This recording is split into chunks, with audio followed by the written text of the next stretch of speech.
যেমন free electrons, এই free electron যত বেশি হবে তড়িৎ প্রবাহ মাত্রা তত বেশি হতে থাকবে। যে রোধ বাড়ানো সম্ভব যদি দৈর্ঘ্য আমি বাড়াতে পারি। রোধ কম তখনই সম্ভব যখনই ক্ষেত্রফল আমি কি করলাম, বৃদ্ধি করলাম। তাহলে আর কে কমাতে গেলে ক্ষেত্রফল, প্রস্থচ্ছেদের ক্ষেত্রফল আমাকে কি করতে হবে, বাড়াতে হবে, বৃদ্ধি করতে হবে। সুতরাং আর প্রপোর্শনাল টু 1/a, তার মানে m l Q t to the power -3 i to the power -2। Clear হচ্ছে? তাহলে রোধাঙ্কের আমরা কি পেলাম, মাত্রাও বের করতে পেরেছি। ক্লাস 10-এর যে টপিকস আমরা পড়বো, রোধ, রোধ কি কি বিষয়ের উপর নির্ভরশীল, রোধাঙ্ক, তড়িৎ পরিবাহিতা ও পরিবাহিতাঙ্ক। তড়িৎ পরিবাহিতাঙ্ক দেখো, রোধ কি না, রোধ হচ্ছে কোন একটা পরিবাহীর মধ্য দিক দিয়ে যখন তড়িৎ প্রবাহ চলছে, তো ওই তড়িৎ প্রবাহকে পরিবাহীর যে ধর্মগুলি বাধা দেয়, পরিবাহীর যে ধর্মগুলি বাধা দেয়। দেখো প্রথমত আমরা কি বুঝি যে তড়িৎ প্রবাহ কেন হয়। যদি কেন হয় আমি যদি বলতে চাই তাহলে আমি বলবো মুক্ত ইলেকট্রন, তাহলে মুক্ত ইলেকট্রনের সংখ্যা, তো মুক্ত ইলেকট্রনের সংখ্যা তড়িৎ প্রবাহ করে, ব্যাস। তাহলে এই মুক্ত ইলেকট্রন কোথায় রয়েছে, পরিবাহীর মধ্যে রয়েছে, পরিবাহীর মধ্যকার পরমাণু রয়েছে, ওই পরমাণুর মধ্যে রয়েছে মুক্ত ইলেকট্রন। তাহলে যত বেশি মুক্ত ইলেকট্রন হবে, যেমন ফ্রি ইলেকট্রনস, এই ফ্রি ইলেকট্রন যত বেশি হবে তড়িৎ প্রবাহ মাত্রা তত বেশি হতে থাকবে, সিম্পল। তাহলে এই ফ্রি ইলেকট্রনস যত বেশি হবে ততই আমি কি বুঝবো না, পরমাণুর মধ্যে আয়নের সংখ্যা ততই বৃদ্ধি পেতে থাকবে। তাহলে মুক্ত ইলেকট্রনের সংখ্যা যতই বাড়বে ততই ওই পরিবাহীতে আয়নের সংখ্যা তত বাড়বে। তাহলে পরিবাহীতে কি থাকছে, তাহলে পরিবাহীতে আমি যদি দেখি, পরিবাহীতে কি রয়েছে না, পরিবাহীতে পরমাণু রয়েছে, ফার্স্ট পরমাণু রয়েছে, আয়ন রয়েছে। তাহলে এই আয়ন পরমাণু এরা তো পরিবাহীর মধ্যেই তো রয়েছে। তাহলে যখনই মুক্ত ইলেকট্রন প্রবাহিত হবে পরিবাহীর মধ্য দিক দিয়ে, এই পরমাণু আর আয়ন কি হবে, ওই মুক্ত ইলেকট্রনের প্রবাহকে একটা বাধা প্রদান করবে, তাই না? তাহলে সেকেন্ড আমরা কি দেখলাম না, এই পরমাণু আয়নের দ্বারা, পরমাণু আয়ন ইত্যাদির দ্বারা আমরা কি দেখলাম, ইত্যাদির দ্বারা কি সৃষ্টি হচ্ছে না, পরিবাহীতে বাধার সৃষ্টি হচ্ছে। যদি আমি লিখি পরিবাহীতে বাধার সৃষ্টি হয়, তাহলে পরিবাহীতে যে পরিমাণ বাধার সৃষ্টি হয় ওই বাধাকে আমরা কি বলছি না, রোধ। ওই বাধাটাকে আমরা বলছি রোধ। তাহলে প্রত্যেকটা পরিবাহীতে বাধার মান কত কি হবে, আলাদা হবে। কেন না, মুক্ত ইলেকট্রনের সংখ্যা প্রত্যেকটা পরিবাহীতে আলাদা আলাদা। আরে সকল পরিবাহীতে যদি মুক্ত ইলেকট্রনের সংখ্যা যদি একই হতো তাহলে সব পরিবাহীগুলো তো একই হতো, সবার নামই তো একই হতো। তাহলে প্রত্যেকটা পরিবাহীর মুক্ত ইলেকট্রনের সংখ্যা আলাদা, সেহেতু তড়িৎ প্রবাহ আলাদা, তো প্রত্যেকটা পরিবাহী আলাদা আলাদা নামে পরিচিত। না হলে কি করে, যে কোনো একটা ধর্ম তো আলাদা হবেই, তবেই তো আলাদা আলাদা নামে পরিচিত হচ্ছে।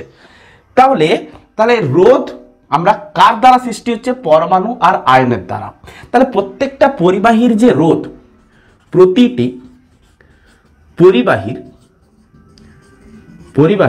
রোধ রয়েছে, প্রতিটি পরিবাহীর রোধ রয়েছে।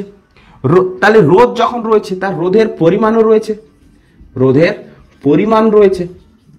তার প্রত্যেকটা রোধের পরিমাণ রয়েছে, তো প্রতিটা রোধের পরিমাণ কি হবে, একই হতে পারে, আলাদা হতে পারে।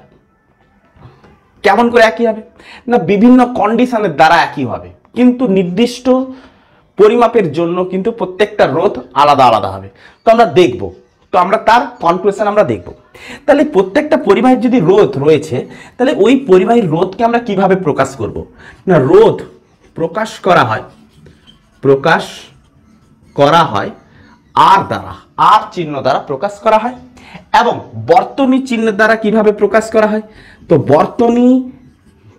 বর্তনী চিহ্ন কি হবে না, বর্তনী চিহ্ন হবে এরকম, যে পরিবাহীর রোধকে এরকম করে প্রকাশ করা হয়, এরকম আঁকা বাঁকা লাইন করে প্রকাশ করা হয় পরিবাহীর রোধকে। এতটুকু ক্লিয়ার। তাহলে বিভিন্ন পরিবাহীর রোধ আমরা প্রথমত আমরা দেখলাম বিভিন্ন। তাহলে কোন পরিবাহীর রোধ অন্য একটা পরিবাহীর রোধের সাথে সমান হতে পারে কি, হ্যাঁ হতে পারে, কন্ডিশনের উপরে নির্ভর করছে। সেই কন্ডিশনগুলো কি কি দেখো। তাহলে রোধের ব্যাপারটা আমরা বুঝলাম। তো রোধ এবারে কি কি বিষয়ের উপর নির্ভর করে সেগুলো যদি আমাদেরকে ভালোভাবে জানানো যেতে পারে তাহলে কিন্তু টোটালটা ক্লিয়ার হয়ে যাবে। দেখো রোধ এবারে কি কি, এতটুকু হয়েছে রাপ করে দিলাম। তাহলে রোধ এবারে কি কি বিষয়ের উপর নির্ভরশীল, দেখো তাহলে এবারে আমরা দেখব যে রোধ কি কি বিষয়ের উপর নির্ভরশীল। প্রথমত আমি যেটা বলবো যে রোধ তিনটি বিষয়ের উপর নির্ভরশীল। অধিকাংশ অনেকগুলো বিষয়ের উপর নির্ভরশীল হতেই পারে, কিন্তু বেসিক্যালি আমরা তিনটা বিষয়ের উপর নির্ভরশীলতা দেখব। কি কি না, প্রথম আমরা দেখব যে দৈর্ঘ্য, দৈর্ঘ্যের উপর নির্ভরশীলতা। তো দৈর্ঘ্যের উপর কিভাবে নির্ভরশীল হয়, সাপোজ তোমার কাছে একটা পরিবাহী রয়েছে, একটা তামার একটা পরিবাহী রয়েছে, এরকম এইটুকু একটা তামার পরিবাহী রয়েছে, আরেকটা পরিবাহী রয়েছে সেটাও তামার তৈরি, এই তাহলে দুটো তামার তৈরি, এটাও তামা এটাও তামা। তাহলে দুটো পরিবাহীর, এইটা হচ্ছে প্রস্থচ্ছেদ, তাহলে দুটো পরিবাহীর প্রস্থচ্ছেদ দেখো একই। তাহলে যে ল্যাবে আমি পরীক্ষা করছি ওই ল্যাবের কিন্তু উষ্ণতা আমি ধরে নিলাম স্থির, ওই ল্যাবের উষ্ণতা স্থির, কারণ উষ্ণতার উপরে ডিপেন্ড করে থাকে ওই পরিবাহীর মুক্ত ইলেকট্রনের সংখ্যা, পরমাণু আয়নের বেগ, বিচলন বেগ। বিচলন বেগ মানে কি, যে পরিবাহীর মধ্যে যে পরমাণু আয়ন রয়েছে তারা কি হয় উপর নিচ এরকম করে ভাইব্রেট আকারে কম্পিত হতে থাকে, তাহলে তাদের বিচলন বেগের পরিবর্তন হতে পারে। সেটা আমি কি করেছি না, উষ্ণতা আমি কি করেছি স্থির রেখেছি ওই ল্যাবরেটরির বা যেখানটায় আমি এই নির্ভরশীলতাগুলো আমি পর্যালোচনা করছি সেই অংশ, সেই জায়গায়। তাহলে একটা পরিবাহী নিয়েছি যেটা তামার তৈরি, যেটা দুটো আলাদা আলাদা দৈর্ঘ্যের। তো আলাদা আলাদা দৈর্ঘ্যের তামার মানে তার নিয়েছি, এবারে আমি কি করেছি এর মধ্য দিক দিয়ে তড়িৎ প্রবাহ চালনা করেছি। তাহলে তড়িৎ প্রবাহ যদি আমি চালনা করি তাহলে আমি কি দেখব যে এই পরিবাহীর মধ্যে মুক্ত ইলেকট্রনের সংখ্যা এবং পরমাণু আয়নের সংখ্যা কি হবে না, পরমাণু আয়নের সংখ্যা যথেষ্ট কম হবে এবং ওই মুক্ত ইলেকট্রনের সংখ্যার জন্যই তো তড়িৎ প্রবাহিত হচ্ছে। তাহলে এখানে যেহেতু পরমাণু আয়নের সংখ্যা কম, যে আয়নের সংখ্যা বেসিক্যালি আমরা আয়ন নেব, আয়নের সংখ্যা কি দেখব কম, সেহেতু এখানটায় বাধাও কি হবে কম হবে। তার মানে এখানে কি হবে বাধা কম, এক্ষেত্রে আয়নের সংখ্যা কি হবে আয়ন বেশি, তো বাধা আমি কি পাবো বাধা বেশি মানে আর বেশি। তাহলে এক্ষেত্রে বাধা মানে আর কম, এক্ষেত্রে আর বেশি। তাহলে দৈর্ঘ্য যতই বাড়তে আছে তাহলে রোধ ততই বাড়তে আছে, আয়নের সংখ্যা বেশি হয়ে যাচ্ছে, তাহলে আয়নের সংখ্যা বেশি হওয়ার জন্য বাধার পরিমাণও বেশি হয়ে যাচ্ছে। তাহলে প্রথম কনক্লুশন আমি কি পেলাম যে রোধ বাড়ানো সম্ভব যদি দৈর্ঘ্য আমি বাড়াতে পারি। দৈর্ঘ্যকে আমরা বলবো লেন্থ, তাহলে সিম্পল আমরা বলতে পারি R proportional to L, R proportional to কি বলতে পারি এল। ক্লিয়ার হচ্ছে? আচ্ছা নেক্সট কনক্লুশন লক্ষ্য করো, সেকেন্ড কনক্লুশন কি না, প্রস্থচ্ছেদের উপর নির্ভরশীলতা। যে প্রস্থচ্ছেদের উপর কিভাবে নির্ভরশীল সেটা আমরা দেখব। একটা প্রথমে আমরা দেখলাম দৈর্ঘ্যের উপর, এরপর আমরা দেখব প্রস্থচ্ছেদের উপর।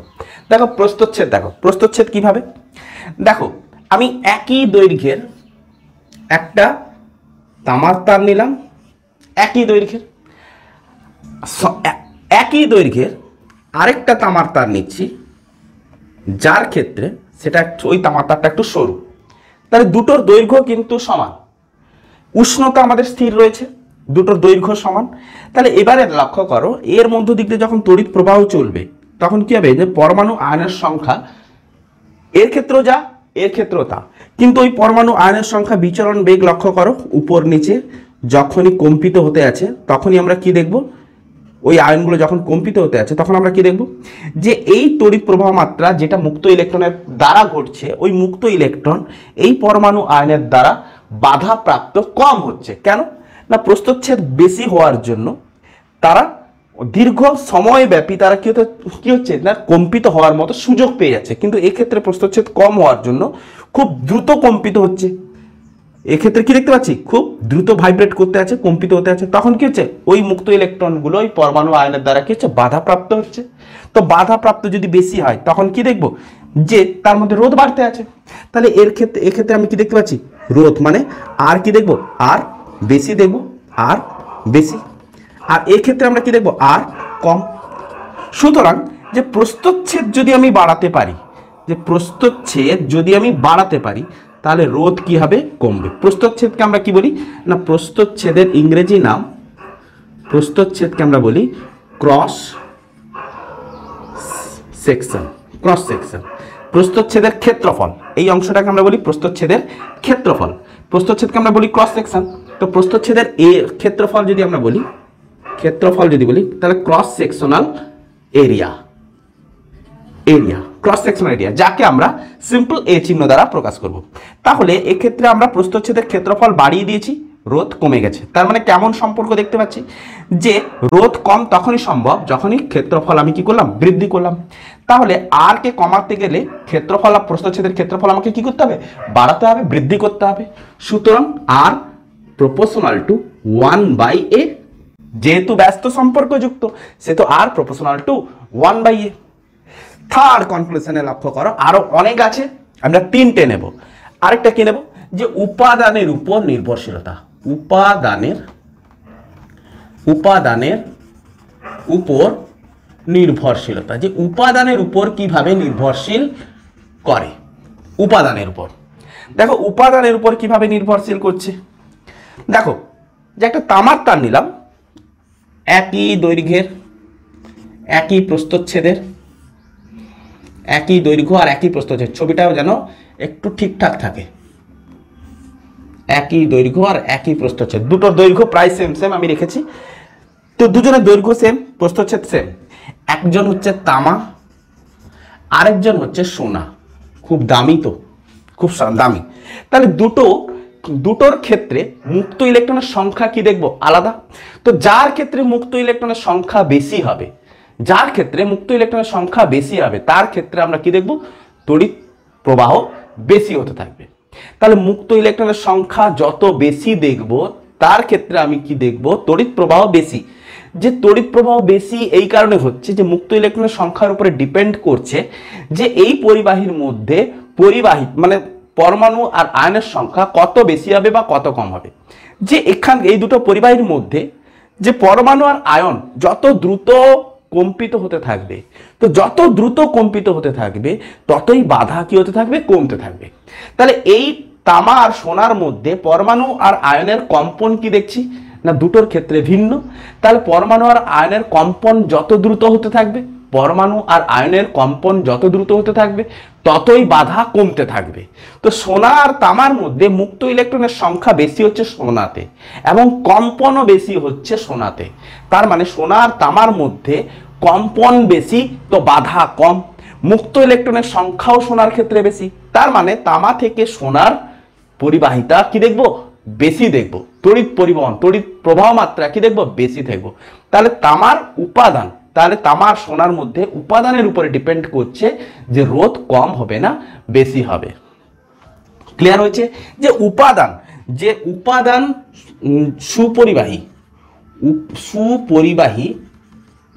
সুপরিবাহী পদার্থের ক্ষেত্রে রোধ কি হবে না, সুপরিবাহী পদার্থের ক্ষেত্রে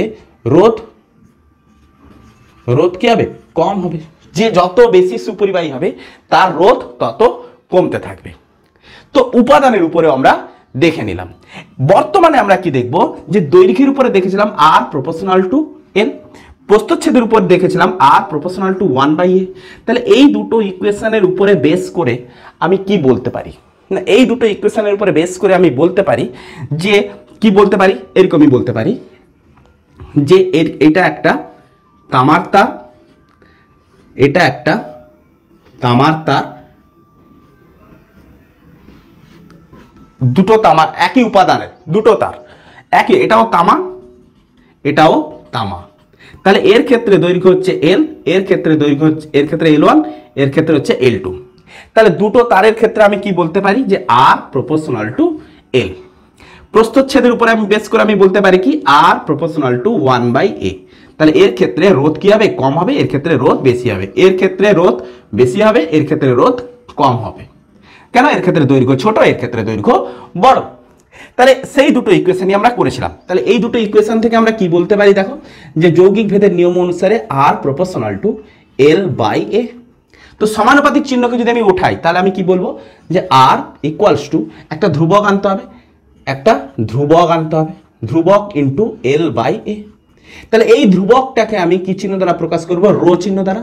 তাহলে রো এল বাই এ, তাহলে R equals to rho L by A. তো এই রোকে আমি এইভাবে লিখতে পারি আর এ বাই এল। কারোর কোনো আপত্তি? এই rho equals to R A by L, এই রোকে বলা হচ্ছে কি? এই রোকে বলা হয় রোধাঙ্ক। এই রোকে বলা হয় রোধাঙ্ক। তাহলে এই ডেরিভেশন থেকে আমরা রোধাঙ্কের সংজ্ঞাও দিতে পারি। কিভাবে? এটা আমি রাফ করে দিই। এই ডেরিভেশন থেকে আমি রোধাঙ্কের সংজ্ঞাও দিতে পারি। দেখো কিভাবে দিচ্ছি, দেখো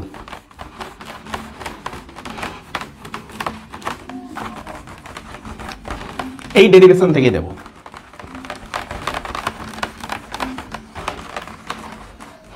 দেখো যে আমি কি লিখেছি, rho equals to R A by এল।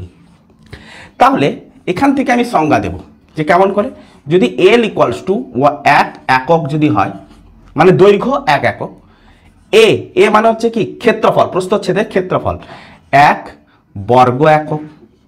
তার মানে ছবিটা এরকমই আছে যে তার প্রস্থচ্ছেদের ক্ষেত্রফল, মানে এই হচ্ছে প্রস্থচ্ছেদের ক্ষেত্রফল, যে এইরকম একটা পরিবাহী যদি হয়। দেখো পরিবাহীটা আমি একটু এঁকে নিই, তারপরে আমি বুঝিয়ে দিতে আমার সুবিধা হবে। দেখো পরিবাহী,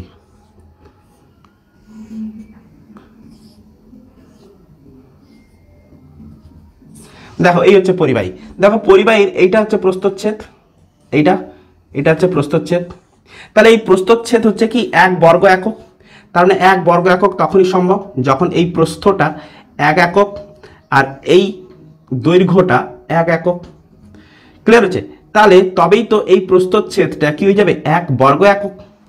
আর এলটা কি বুঝে যাচ্ছে? না এলটা তার লেন্থ বুঝে যাচ্ছে, ওই পরিবাহী কতটা লেন্থ, এই যে লেন্থটা বুঝে যাচ্ছে এলটা। তাহলে এলটাও কত? না 1 একক। তার মানে পরিবাহীটা কেমন প্রকৃতির হয়ে গেল? না ঘনাকার হয়ে গেল। পরিবাহীটা কেমন হয়ে গেছে? না ঘনাকার একটা পরিবাহী। তাহলে ঘনাকার একটা যদি পরিবাহী হয়, তাহলে এবারে ফর্মুলায় বসাই যে rho equals to L equals to 1 বসাবো, এ ইকুয়ালস টু 1 বসাবো। তার মানে আমি কত বসাবো? রো ইকুয়াল টু আর। তার মানে আমি কি বলতে পারছি যে এরকম একটা ঘনাকার পরিবাহী যদি হয়, তাহলে এই প্রান্ত থেকে এ থেকে বি প্রান্ত পর্যন্ত, এই দুটো প্রান্ত পর্যন্ত এদের মধ্যবর্তী যে বাধা, ওই বাধাকেই আমরা কি বলবো? রোধাঙ্ক। যে এই পরিবাহীর মধ্য দিয়ে যখনই তড়িৎ প্রবাহিত হবে, তাহলে ওই তড়িৎ কি হবে? এইটুকু অংশের দ্বারা কি হবে? বাধা প্রাপ্ত হবে। তাহলে যে বাধাটা সৃষ্টি হবে, সেই বাধাটাকেই আমরা বলবো তার রোধাঙ্ক। তো রোধাঙ্ক রো, তাহলে রো কাকে বলছি? যে একক দৈর্ঘ্যের ও 1 বর্গ একক প্রস্থচ্ছেদ বিশিষ্ট কোনো পরিবাহীর 2 প্রান্তের মধ্যে দুই প্রান্তের মধ্যে বাধাকে বলা হয়, বা 2 প্রান্তের মধ্যবর্তী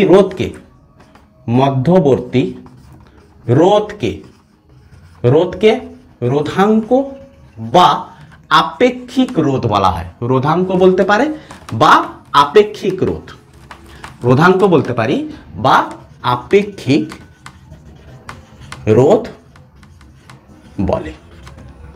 তাহলে এই রোধাঙ্কের একক কি আসবে, বা আপেক্ষিক রোধের একক কি আসবে? না একক দেখো, টোটালটা পরিষ্কার করে দিই একটু।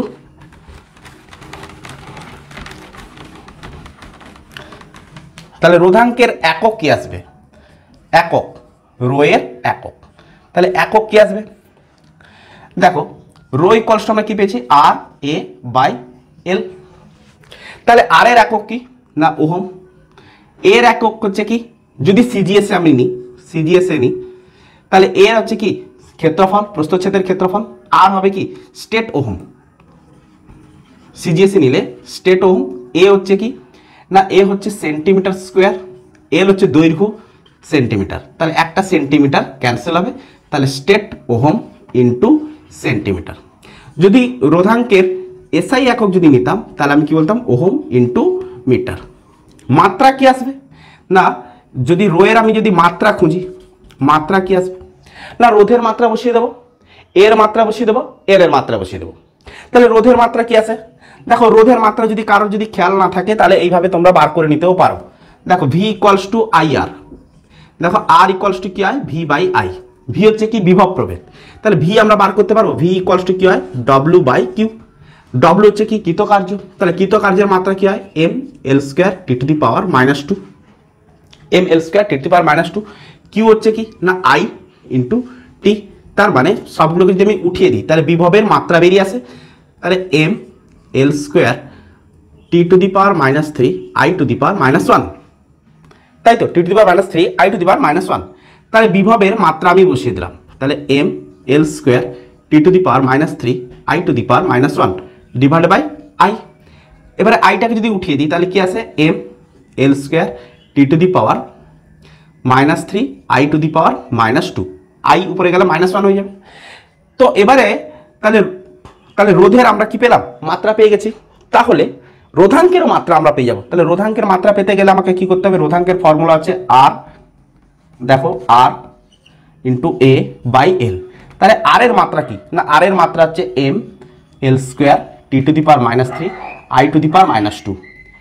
এ হচ্ছে কি ক্ষেত্রফল, তাহলে ক্ষেত্রফল কি হয়ে থাকে এল স্কোয়ার ডিভাইডেড বাই আমি কি লিখতে পারি এল, তাহলে একটা এল ক্যান্সেল হলো, তার মানে M L Q T to the power minus three I to the power minus two. Clear হচ্ছে? তাহলে রোধাঙ্কের আমরা কি পেলাম মাত্রাও বের করতে পেরেছি। আচ্ছা এরপরে আসছে কি তড়িৎ পরিবাহিতা। তো রোধাঙ্কের একক মাত্রা ইত্যাদি তো আমরা জানলাম। তড়িৎ পরিবাহিতা, তড়িৎ পরিবাহিতাকে আমরা কি চিহ্ন দ্বারা প্রকাশ করব, দেখো তড়িৎ পরিবাহিতা, তড়িৎ পরিবাহিতা, তড়িৎ পরিবাহিতাকে আমরা কে চিহ্ন দ্বারা প্রকাশ করব না, তড়িৎ পরিবাহিতা হচ্ছে সিম্পল জিনিস, যে রোধের অনন্যককে বলা হয় রোধ, রোধ হচ্ছে কি আর, তাহলে 1/r রোধের অনন্যককে বলা হয় তড়িৎ পরিবাহিতা। সিম্পল, রোধের অনন্যক। তড়িৎ পরিবাহিতার একক কি, যদি তড়িৎ পরিবাহিতার এসআই একক যদি আমাকে খোঁজা হয়, তড়িৎ পরিবাহিতার এসআই একক হচ্ছে মো, এম এইচ ও, উল্টনো ওহম। আমরা ওহম কেমন চিহ্ন দিতাম এরকম, এখানে আমরা কেমন চিহ্ন দেব এই উল্টনো, উল্টনো, একে সিমেন্সও বলা হয়। তাহলে তড়িৎ পরিবাহিতা কাকে বলবো, রোধের অনন্যককে বলা হচ্ছে তড়িৎ পরিবাহিতা। পরিবাহিতাঙ্ক কাকে বলবো, সিম্পল জিনিস, এখানটা আমি একটু দেখিয়ে দিচ্ছি। পরিবাহিতাঙ্ক, তড়িৎ পরিবাহিতাঙ্ক, তড়িৎ পরিবাহিতাঙ্ক। তাহলে তড়িৎ পরিবাহিতাঙ্ক কাকে বলছে না, তড়িৎ পরিবাহিতাঙ্ক হলো রোধাঙ্কের অনন্যক, রোধাঙ্কের অনন্যক।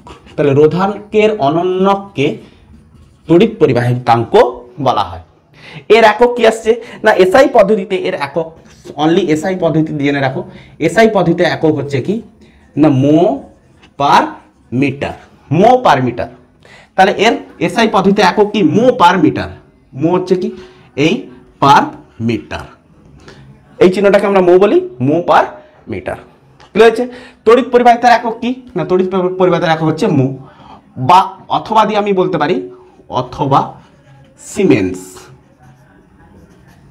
অথবা সিমেন্স, অনেক সময় জানতেও এসে থাকে। তো আজকে রোধ কাকে বলে আমরা দেখলাম, রোধের বিষয়টা কি দেখলাম, রোধ কি কি বিষয়ের উপর নির্ভরশীল, দৈর্ঘ্য প্রস্থ আর উপাদান, তিনটা ফ্যাক্টরের উপর নির্ভরশীল। আরও রয়েছে আলো রয়েছে, চুম্বক ক্ষেত্র রয়েছে, আলো চুম্বক ক্ষেত্র, উষ্ণতা, উষ্ণতা বাড়ালে রোধ কম হ্রাস পায়। তো আরও অধিকাংশ বিষয়ের উপর নির্ভরশীল হয় রোধ, কিন্তু মুদ্রা তিনটে বিষয়, দৈর্ঘ্য, প্রস্থচ্ছেদের ক্ষেত্রফল, আরেকটা আমরা দেখব উপাদান। নেক্সট আমরা দেখলাম রোধাঙ্ক। তাহলে রোধের বিষয় থেকে, রোধের নির্ভরশীলতার যে সকল বিষয়, সেই বিষয় থেকেই রোধাঙ্কের ফর্মুলা বেরিয়ে আসে। রোধাঙ্কের ফর্মুলা হচ্ছে কি rho equals to R A by L. তাহলে এই ফর্মুলা থেকেই আমাদেরকে অঙ্ক করতে হবে। রোধাঙ্কের অঙ্ক যদি আসে তাহলে এই ফর্মুলা থেকে অঙ্ক করতে হবে। তাহলে তড়িৎ পরিবাহিতা সিম্পল জিনিস, রোধের অনন্যককে বলা হচ্ছে তড়িৎ পরিবাহিতা। রোধাঙ্ক কাকে বলছে না, রোধাঙ্কের অনন্যককে বলা হচ্ছে তড়িৎ পরিবাহিতাঙ্ক। তাহলে তড়িৎ পরিবাহিতার একক হচ্ছে কি সিমেন্স বা মো, আর তড়িৎ পরিবাহিতাঙ্কের, তড়িৎ পরিবাহিতার একক হচ্ছে মো বা অথবা সিমেন্স, তড়িৎ পরিবাহিতাঙ্কের একক হচ্ছে মো পার মিটার বা সিমেন্স পার মিটার। তো আই হোপ তোমরা আজকে রোধের সম্পর্কিত সমস্ত বিষয় এবং রোধাঙ্কের সমস্ত বিষয় তোমরা বুঝতে পারলে। এতটুকু পর্যন্ত মন দিয়ে পড়ো। নেক্সট লেকচারে আসতে চলছে রোধের সমবায়। তো আজকের মতো এতটুকুই থাকলো। Best of luck, good evening.